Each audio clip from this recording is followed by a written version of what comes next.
This has got to be the best fucking title I have ever seen on a book.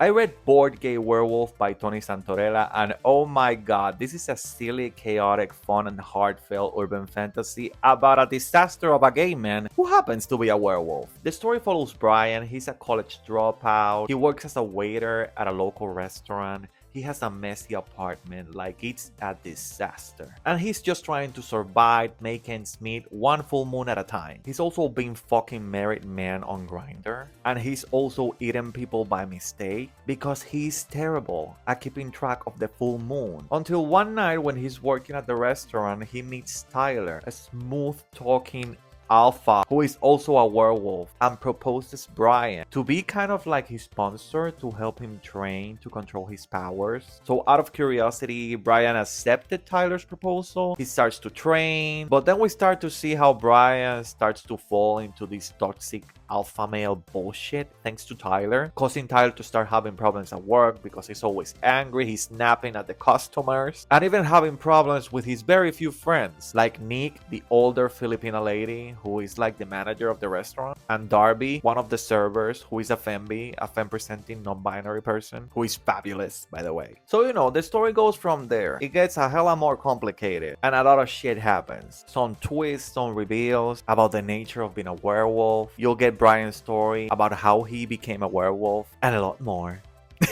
I had so much fun with this book. I really appreciated how this story shows how easily it is for vulnerable young men to fall into these toxic spaces where masculinity is rebranded as dominance and self-worth is measured by power. You know, that bullshit. But also this book has a lot of heart. Brian's journey is one of self-acceptance, learning to love himself despite his flaws, rather than chasing this idea of what he should be. It's also about finding your people, those that will be there for you and love you even when you're at your worst, even if they have been right in front of you all along. And finally, this book is unapologetically queer in a very irreverent and genuine way. So yeah, if you're looking for a book that is both goofy and heartwarming, check out Board Game Werewolf by Tony Santorella. It is highly recommended.